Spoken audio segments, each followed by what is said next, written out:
Chiffres, la croissance africaine reste positive, mais elle marque le pas, plus 1,7% en 2016 pour le continent. L'Afrique qui décolle, mais qui bute parfois sur une mondialisation aux effets pervers. À l'image de cet animal, regardez, une vache, une simple vache laitière du Sénégal, elle incarne le paradoxe d'un pays qui pourrait être autosuffisant, mais qui reste dépendant d'une production européenne importée à prix cassé.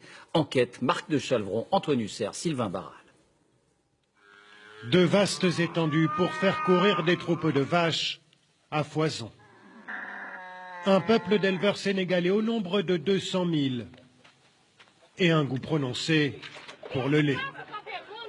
Et pourtant, à Dakar, la capitale du pays, on ne le consomme qu'en poudre ou presque, produit à l'étranger. 90% du lait vendu au Sénégal est importé sous forme de poudre. Dans les usines de Vitalait, le plus gros producteur du pays, on ne fonctionne qu'avec ça. Exemple, ces sachets, des doses individuelles de lait en poudre, à dissoudre dans un verre d'eau. Ça, c'est l'un des produits phares, hein. Il est adoré, il a 20 ans, et vous le trouverez un peu partout en Afrique de l'Ouest.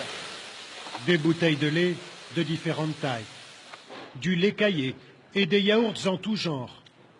La matière première est importée principalement d'Europe et elle arrive quotidiennement, comme cette livraison en provenance de Belgique. 25 000 tonnes arrivent chaque année. Pas de lait sénégalais dans cette usine. D'abord, ce serait déjà excessivement cher, mais par la suite, il n'y a pas encore, au niveau local, assez de lait en milieu rural à collecter et à transformer. Et pourtant, les vaches sont bien là.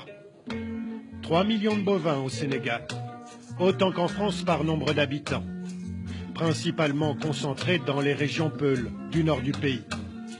Un homme s'est mis en tête d'exploiter ce potentiel, Bagoré Batili, vétérinaire de formation. Il y a 10 ans, il est parti à la rencontre de ces éleveurs nomades, plutôt sceptiques au début, pas habitués à produire du lait. Ici, on est à peu près à 20 km de la ville, Richard-Toll. Et le lait, quand on a ici, à qui tu vas le vendre? Les éleveurs qui sont autour, enfin, les gens qui sont autour sont tous des éleveurs, ils ont tous des vaches. Tu ne vas pas le vendre ici. Il faut faire 20 km pour le vendre. C'est pas possible. En charrette, c'est pas possible. Il a donc fallu bâtir toute une filière, en commençant par changer les habitudes, ériger des enclos, acheter du fourrage. Et puis, ouais, ici, c'est vraiment une petite étable, quoi. Salam alaikum. On est encore loin du rendement des vaches normandes, mais en 10 ans, cet éleveur est tout de même passé de 1,5 litre à 64 litres par jour. Je pratique l'élevage moderne maintenant. Je ne veux plus forcément d'un grand troupeau, je préfère avoir des vaches laitières qui produisent beaucoup.